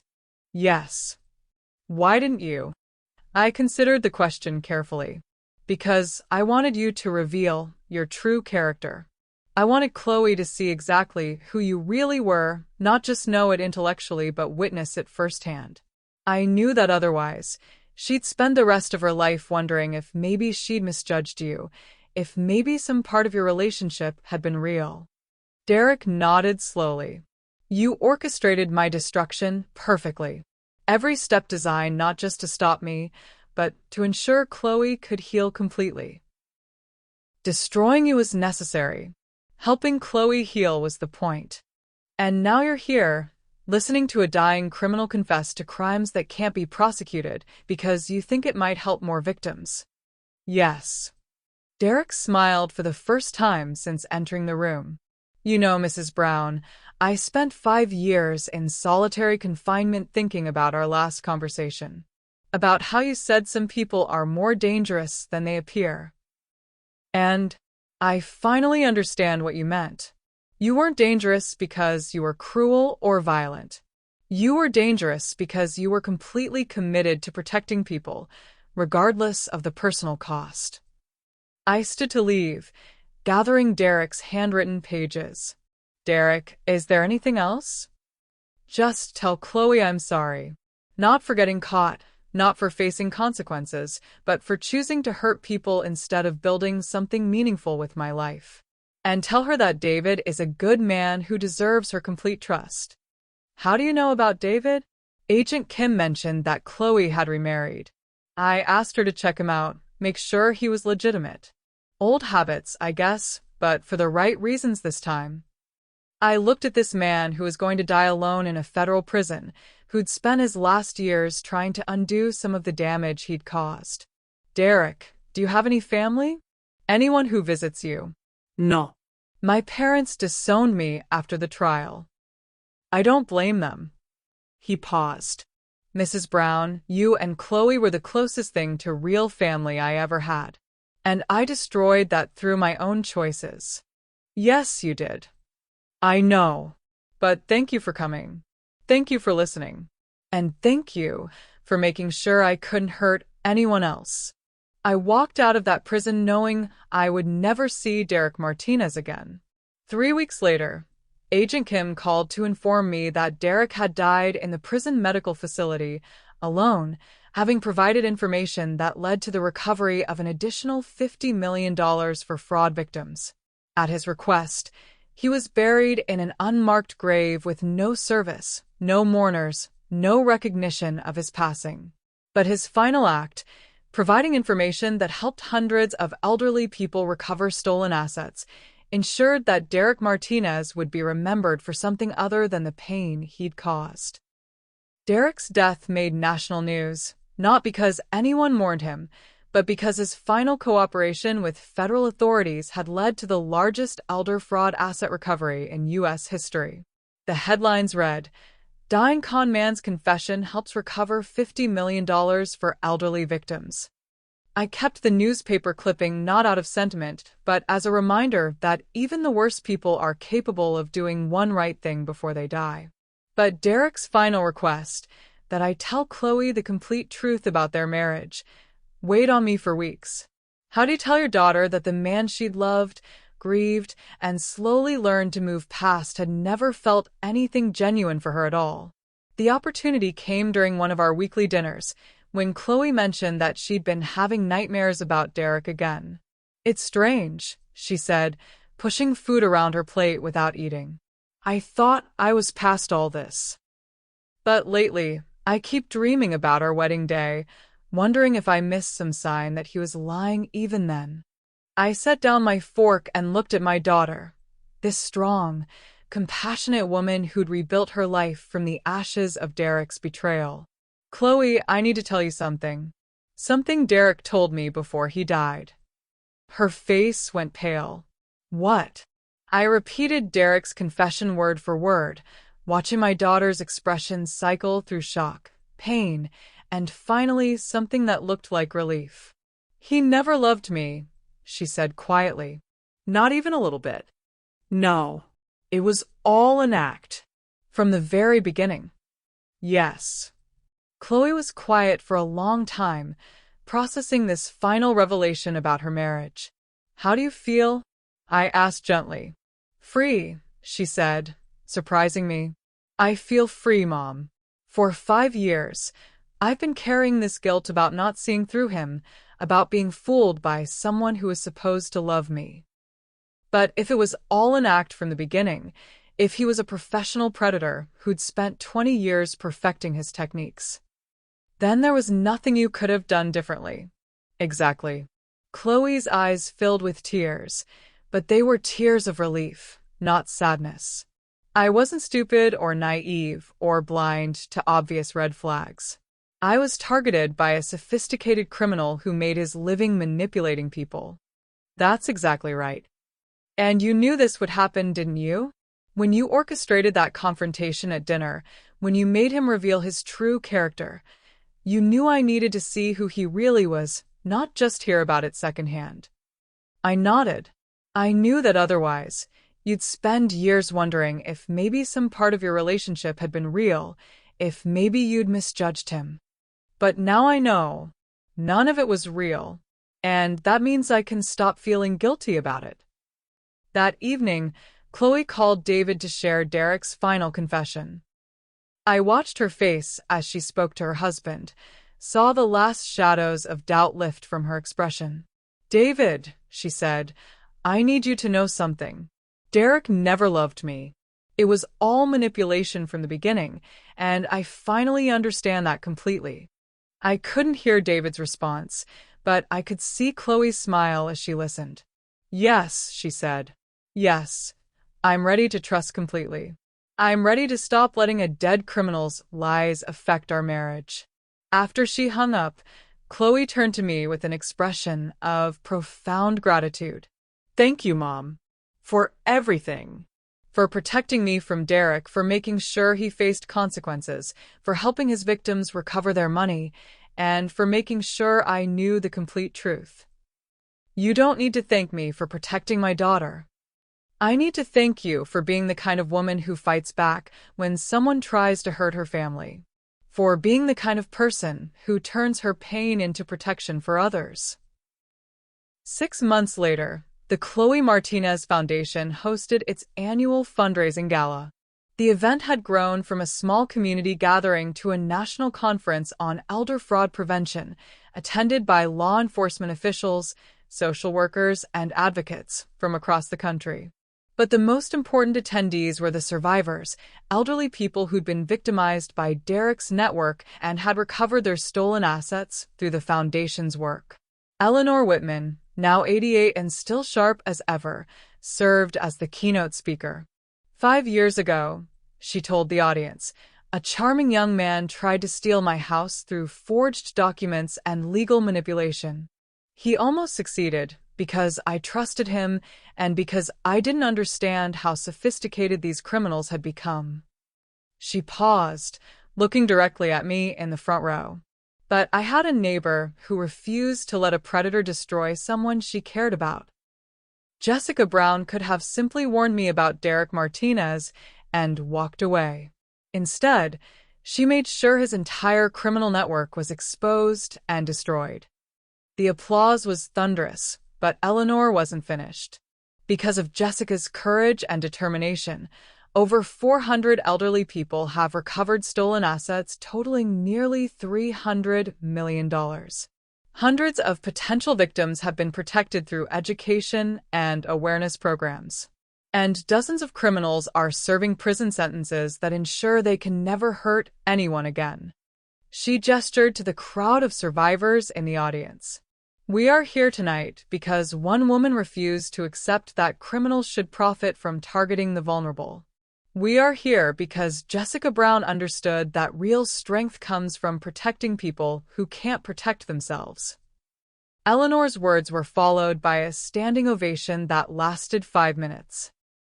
As I stood to acknowledge it, I thought about the journey that had brought us to this moment. 5 years earlier, Derek Martinez had walked into my house planning to manipulate and steal from my family. He'd seen a quiet older woman and assumed she would be easily controlled. He'd been catastrophically wrong. Derek had underestimated not just my resources, but my determination to protect the people I loved. He'd mistaken my kindness for weakness, my discretion for ignorance, my patience for passivity. And he'd paid for those miscalculations with everything he had. But more than that, his crimes had created something he never intended: a network of protection for elderly people, a foundation dedicated to preventing others from experiencing what his victims had endured, and a legacy that would outlast his own life by decades. After the gala, as I drove home through the quiet streets of my neighborhood, I thought about Derek's final words to me. His confession that Chloe and I had been the closest thing to real family he'd ever experienced, and his acknowledgement that he'd destroyed that through his own choices. Derek Martinez had spent his life taking from others money, security, trust, dignity. In the end, he died alone, having given back only a fraction of what he'd stolen. But even that fraction had helped hundreds of people rebuild their lives and recover their independence. I pulled into my driveway and sat for a moment in the darkness, thinking about justice and consequences and the price of underestimating people. Derek had learned too late that some people are more dangerous than they appear. Not because they're cruel or violent, but because they're completely committed to protecting others, regardless of the personal cost. He'd learned that when you target the wrong family, when you threaten the wrong person's peace and security, the consequences can follow you for the rest of your life. And he'd learned that Jessica Brown was not a woman to be trifled with.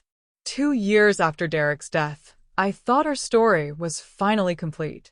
The foundation was thriving. Chloe and David had welcomed their first child, a beautiful baby girl they'd named Hope, and I was enjoying my role as a grandmother who could spoil her granddaughter without hiding my resources. Then I received a phone call that reminded me that some enemies have longer memories than others. Mrs. Brown? This is Detective Sarah Walsh with the Atlanta Police Department. We need to discuss some threats that have been made against you and your family. My blood ran cold. What kind of threats? Ma'am, I'd rather discuss this in person. Can you come to the station, or would you prefer that I come to you? Detective Walsh arrived at my house an hour later, carrying a file that made my stomach clench with dread. Mrs. Brown, we've received information that suggests Derek Martinez's former criminal associates are planning retaliation against you and your family. Retaliation for what? Derek cooperated with authorities. He helped expose their network. That's exactly the problem. Some of the people Derek's testimony helped convict are being released from prison, and they blame you for Derek's cooperation. Detective Walsh opened her file and showed me surveillance photos of several men I didn't recognize. These individuals were part of Derek's network. They served shorter sentences because they weren't as central to the operation, but they've maintained connections with other criminal organizations. What kind of threats are we talking about? Financial retaliation, primarily. They're planning to target your assets, your family's safety, and the Foundation's operations. The goal is to destroy everything you built from Derek's downfall. I studied the photos, memorizing faces, and trying to process this new threat. Detective Walsh, how credible is this intelligence? Very credible. We have an informant inside their organization who's been providing detailed information about their plans. What do they know about my financial situation? Everything. Derek apparently kept detailed records, not just about his victims, but about the people who brought him down. They know about your wealth, your properties, your investment accounts. They know about Chloe's foundation and your granddaughter. The mention of Hope made my protective instincts flare. Are you saying my granddaughter is in danger? We don't believe they're planning physical violence. But they are planning financial and psychological warfare designed to destroy your family's security and reputation. What kind of financial warfare? Detective Walsh pulled out another set of documents. Identity theft, credit manipulation, fraudulent liens against your properties, false criminal charges designed to freeze your assets. They're planning to use the legal system against you the same way you used it against Derek. I felt a familiar cold fury settle in my chest. Derek's criminal associates thought they could intimidate me, destroy my family's security, threaten my granddaughter's future. They were about to learn that Derek had made the same mistake. Detective Walsh, what resources does the police department have to protect my family? Limited, unfortunately. We can provide increased patrols and investigation support, but we can't prevent sophisticated financial crimes from being attempted. Then I'll have to protect my family myself. Mrs. Brown, I need to advise you against taking any vigilante action. Detective, I'm not planning vigilante action. I'm planning to do exactly what I did to Derek Martinez. Systematically destroy anyone who threatens my family using completely legal methods and unlimited resources. That evening, I called an emergency meeting with my lawyer, my financial advisor, and the head of security for my investment firm. If Derek's associates wanted a war, they would get one. But this time, I would be prepared from the beginning. Miranda, I said to my attorney, I need you to implement every defensive legal strategy we've ever discussed. Asset protection trusts, offshore accounts, multiple layers of corporate protection. Jessica, those measures are usually reserved for people facing massive litigation or criminal charges. I'm facing something worse. I'm facing criminals who want to destroy my family's financial security and who have nothing left to lose. My financial advisor, James Chun, pulled out his laptop. Jessica, we can restructure your entire portfolio within 48 hours. Multiple jurisdictions, various asset classes, protection against every type of financial attack. Do it. And James, I want offensive capabilities too. If these people want to play financial warfare, I want to be able to hit back harder than they can imagine. The security consultant, Patricia King, had been listening quietly. Mrs. Brown, we can provide comprehensive protection for your family. Physical security, electronic surveillance, counterintelligence operations. What would that cost? For the level of protection you're describing? Probably $2 million per year. $2 million. Less than I earned in investment income each quarter. Implemented immediately. Over the next week, I transformed from a quiet widow into the center of a sophisticated security operation. My assets were moved into untouchable trusts. My family was protected by discreet but comprehensive security, and my legal team prepared for attacks that could come from any direction. But I wasn't content to simply defend against Derek's associates. I wanted to eliminate the threat entirely. Patricia, I said during our security briefing, I want complete intelligence on these criminals. Financial records, personal lives, weaknesses I can exploit. Everything. That's aggressive, Mrs. Brown. These people threaten my granddaughter. Aggressive doesn't begin to describe what I'm planning. The intelligence Patricia gathered was even more comprehensive than Derek's original criminal profile. Derek's associates weren't just con artists. They were involved in drug trafficking, money laundering, and human trafficking. They were dangerous people with resources and connections that extended far beyond financial fraud. But they'd made one crucial mistake. They'd targeted someone with more resources, more intelligence, and more determination than they could possibly imagine. Mrs. Brown, Patricia reported during our meeting, I've identified the leader of the group planning retaliation against you. His name is Vincent Morrison, and he's the one who recruited Derek into the original fraud network. Vincent Morrison, Derek's mentor in crime. Tell me about him. 58 years old, career criminal with arrests dating back 30 years. He was released from federal prison 6 months ago after serving time for Derek's testimony. He's been building a new criminal organization specifically focused on revenge against the people who brought down his network. What kind of resources does he have? Significant. Morrison has connections with organized crime groups, access to sophisticated financial fraud tools, and enough money to fund a sustained campaign against you. And what are his weaknesses? Patricia smiled. He's arrogant, impatient, and he underestimates opponents who aren't obviously dangerous. Sound familiar? Vincent Morrison was about to learn the same lesson Derek had. Never underestimate Jessica Brown. The first attack came on a Tuesday morning in March, exactly 7 years after Derek's original arrest. I was reviewing quarterly reports when my phone rang with a call from my bank's fraud department. Mrs. Brown, we've detected suspicious activity on your accounts. It appears someone has attempted to withdraw substantial amounts using forged documentation.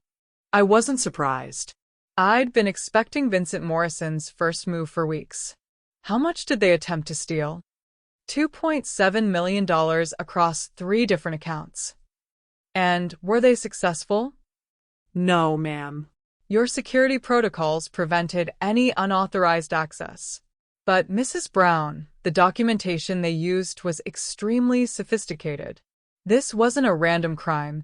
Someone with detailed knowledge of your financial situation orchestrated this attack. Thank you for the alert. Please coordinate with Detective Walsh at Atlanta PD regarding the investigation. The second attack came that afternoon.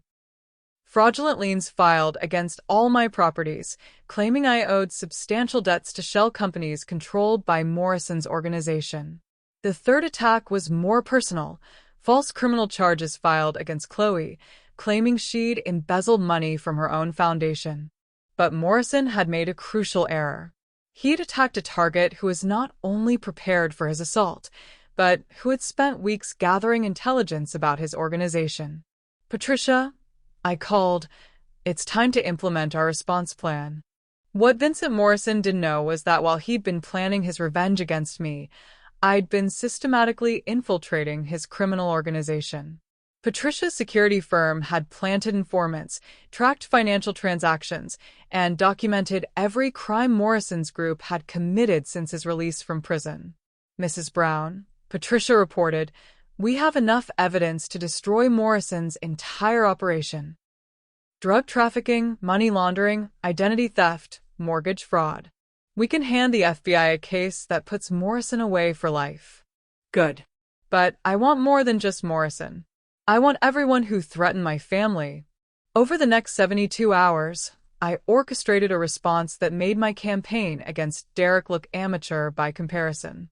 Federal agents simultaneously raided 12 locations associated with Morrison's organization, armed with evidence I'd helped them gather. The raids recovered over $15 million in stolen assets, arrested 37 people, and dismantled a criminal network that had been operating for over 2 decades. But the most satisfying part was Morrison's personal destruction. Mrs. Brown, Detective Walsh called with an update. Vincent Morrison was arrested this morning trying to flee the country with $2 million in cash. He's been charged with over 40 felonies and is looking at life in prison without parole. What about the threats against my family? Every person involved in planning retaliation against you has been arrested. The threat is completely neutralized. That evening, I sat in my garden with Chloe and little Hope, watching my granddaughter take her first tentative steps across the lawn. Mom, Chloe said, I still can't believe you managed to destroy an entire criminal organization in 3 days. I had 3 weeks to prepare. Morrison gave me the advantage of knowing he was coming. But still, the coordination required, the resources, the intelligence gathering. I watched Hope stumble and get back up, determined to master this new skill. Chloe, when someone threatens your family, you use every resource at your disposal to eliminate that threat. Morrison made the same mistake Derek made. He underestimated what a determined woman with unlimited resources could accomplish. Are we safe now? We're safe. Morrison's organization is destroyed, his associates are in prison, and anyone else who might consider targeting our family now knows exactly what happens to people who threaten Jessica Brown. Chloe was quiet for a moment, watching her daughter play. Mom, do you ever wonder what would have happened if Derek had been honest from the beginning? If he genuinely loved me and treated you with respect? I considered the question. I think about it sometimes. Derek was intelligent and capable. He could have built a legitimate business, had a real marriage with you, been a loving father to children like Hope. But instead he chose to be a predator. And that choice led to his death in federal prison, alone and unmourned. While you built a foundation that's helped thousands of people and married a man who genuinely loves you.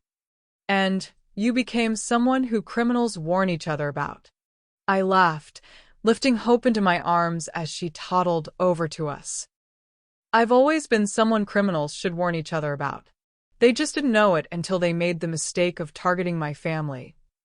As the sun set over my garden, I reflected on the 7-year journey that had started with Derek's attempted manipulation and ended with the complete destruction of his entire criminal network.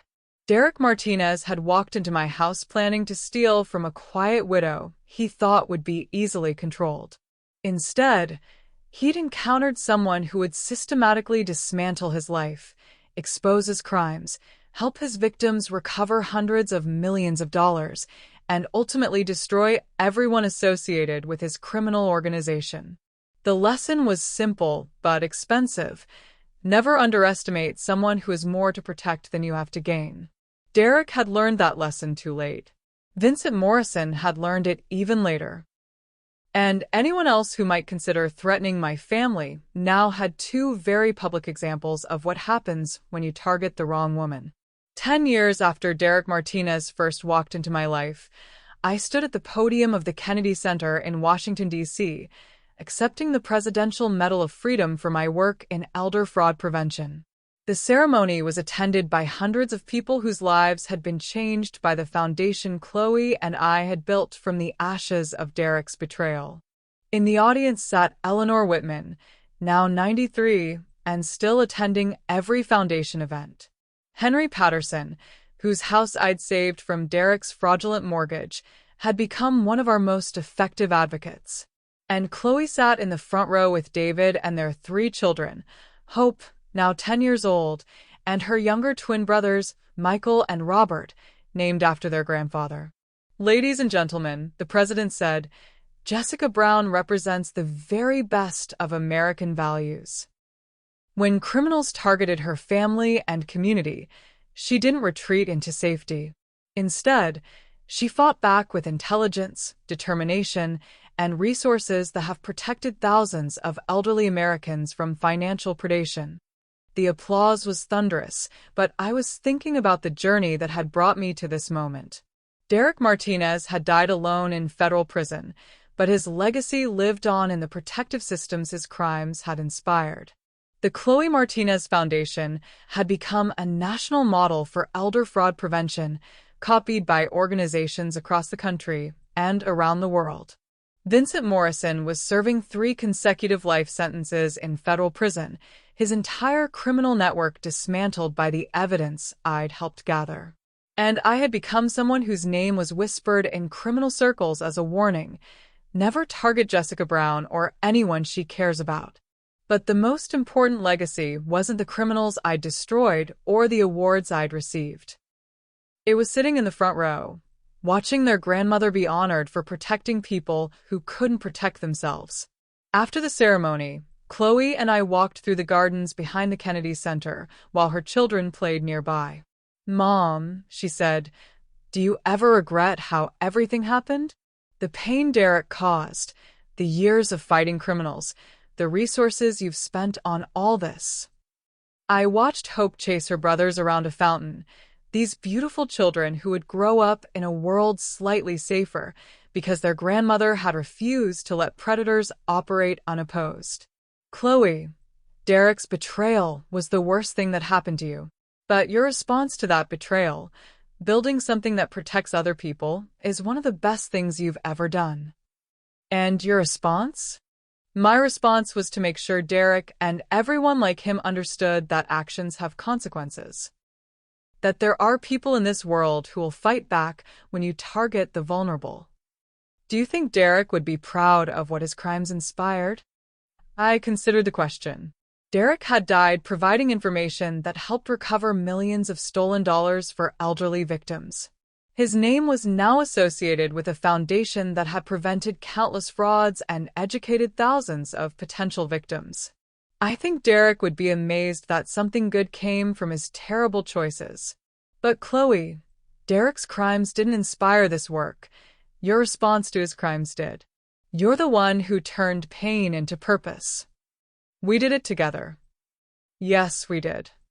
That evening, at the reception following the ceremony, I was approached by a young FBI agent who introduced herself as Special Agent Maria Santos. Mrs. Brown, I wanted to thank you personally. Your work has revolutionized how we investigate elder fraud cases. How so? The methods you used to expose Derek Martinez's network, combining financial analysis, psychological profiling, and victim advocacy, have become standard procedure for our financial crimes division. That's gratifying to hear. There's something else. We've been tracking a new type of criminal organization that specifically avoids targeting elderly people in regions where your foundation operates. They call it the Jessica Brown effect. Areas where potential victims are too well educated and too well protected to be profitable targets. The Jessica Brown effect. Criminals changing their behavior because they knew I might be watching. Agent Santos, that's the greatest compliment I've ever received. Later that night, in my hotel room overlooking the Potomac River, I called my granddaughter Hope to tell her about the ceremony. Grandma, her voice bubbled with excitement. Mom showed us the pictures. You met the president. I did. And Hope, he thanked me for the work we do protecting elderly people from bad guys. Like the bad guy who tried to steal from great-grandma Eleanor? Exactly like that. Grandma, will you teach me how to catch bad guys when I'm older? I smiled, thinking about this 10-year-old girl who already understood that protecting vulnerable people was important work. Hope, I'll teach you everything I know about recognizing predators and fighting back against people who try to hurt others. Promise. I promise.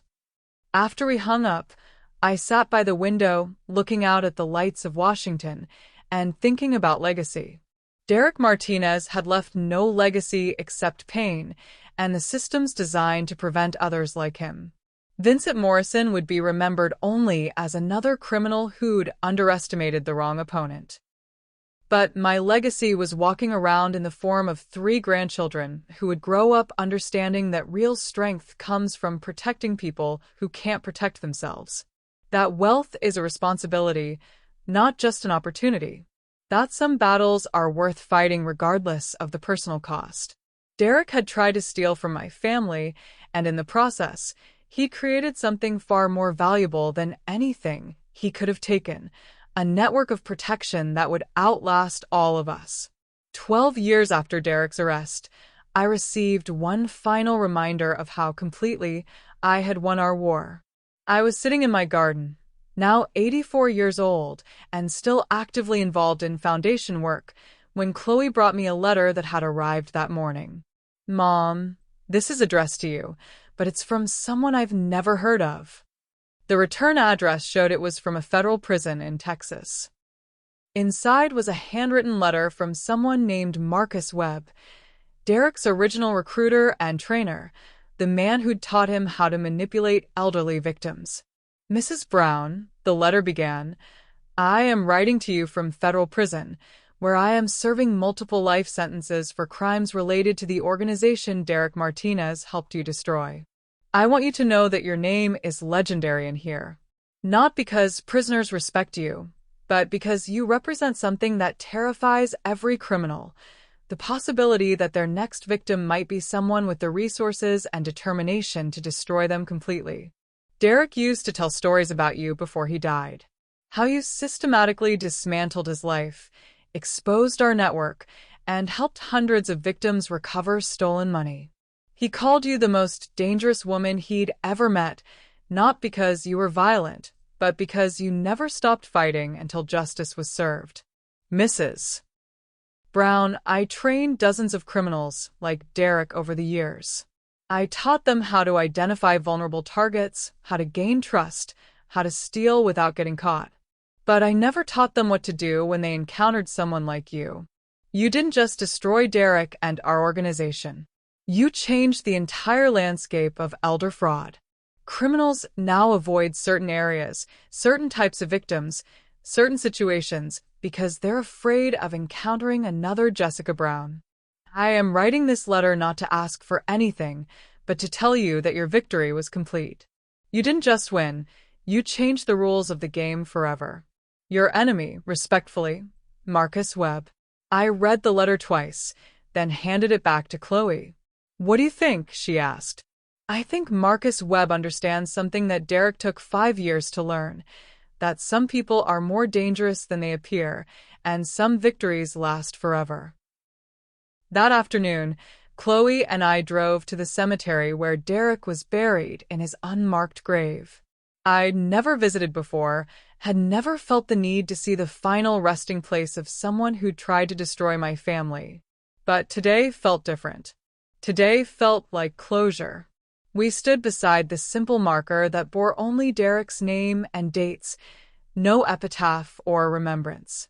Do you have anything you want to say to him? Chloe asked. I thought about Derek Martinez, the charming predator who tried to steal from my family, the broken criminal who died alone in prison, the unwitting catalyst for a movement that had protected thousands of vulnerable people. Derek, I said quietly, you thought you were targeting a helpless widow. Instead, you encountered someone who would spend the rest of her life making sure people like you face appropriate consequences for their choices. I looked at the simple gravestone marking the end of a wasted life. You underestimated the wrong woman, Derek. And because of that mistake, hundreds of elderly people got their stolen money back, thousands more learned to protect themselves from predators, and an entire criminal network was destroyed. I placed a single white flower on his grave, not out of forgiveness or affection, but as a symbol of the peace that comes from complete victory. Thank you for teaching me just how dangerous I could be when someone threatens my family. As we walked back to the car, Chloe slipped her arm through mine. Are you glad you came? Yes. I needed to see his grave to understand that this chapter of our lives is truly finished. What's the next chapter? I smiled, thinking about Hope and her brothers, about the foundation that would continue protecting vulnerable people long after I was gone, about the legacy we'd built from Derek's betrayal. The next chapter is watching our family grow up strong, knowing they can protect themselves and others from people like Derek Martinez. And if someone else tries to target our family, then they'll learn the same lesson Derek learned, that Jessica Brown is not someone you want to cross. We drove home through the familiar streets of Atlanta, past Eleanor's house where it all began, past the office building where Chloe's foundation now occupied an entire floor, past the courthouse where Derek had been sentenced to die in prison. That evening, as 3 generations of our family gathered for Sunday dinner, I looked around my dining room table, the same table where Derek had confessed his crimes 12 years earlier, and felt a satisfaction deeper than any revenge could provide. Hope was telling everyone about her school project on heroes, explaining that she'd written about her grandmother who catches bad guys who steal from old people. Grandma Jessica is the strongest person in the world, she announced solemnly. She protects people who can't protect themselves. That's right, sweetheart, I said, ruffling her hair. And someday, you'll be strong enough to protect people too. Will you teach me? I'll teach you everything I know. As the evening wound down and my family prepared to leave, Chloe lingered behind to help clean up. Mom, she said as we cleared the dishes, I want you to know something. Derek Martinez was the worst thing that ever happened to me. But watching you fight back, watching you turn his crimes into protection for other people, watching you refuse to be victimized, that was one of the best lessons I ever learned. What lesson was that? That we don't have to accept being hurt by people who choose to be predators. That we can fight back, win, and build something better from the wreckage they leave behind. I hugged my daughter in the kitchen where this all began, surrounded by the warmth and security Derek had tried to steal from us. Chloe, Derek Martinez thought he was targeting a helpless widow and her naive daughter. Instead, he encountered two women who would spend the next 12 years systematically destroying everyone like him. Do you think he ever understood what he'd unleashed? I think Derek died understanding exactly what he'd lost and exactly what his choices had cost him. But more importantly, I think he died knowing that his victims had won. As I prepared for bed that night, I walked through my house, the same modest home where I'd hidden my wealth for decades, where Derek had thought he was manipulating a poor widow, where the war that destroyed him had begun. On my bedside table sat the Presidential Medal of Freedom, surrounded by photographs of my granddaughter's first steps, Chloe's wedding to David, and Hope's school play, where she'd played a superhero who protected elderly people from villains. Derek Martinez had walked into my life planning to steal my daughter's happiness and my financial security. Instead, he'd encountered someone who would transform his betrayal into a legacy of protection that would outlast us all. He'd underestimated a 62-year-old widow who lived simply by choice, not necessity. He'd underestimated a mother who would do anything to protect her child. He'd underestimated a woman who understood that real power comes not from taking what you want, but from building something that matters. Most fatally, he'd underestimated Jessica Brown. And Derek Martinez, along with every criminal who'd tried to follow in his footsteps, had paid the ultimate price for that miscalculation.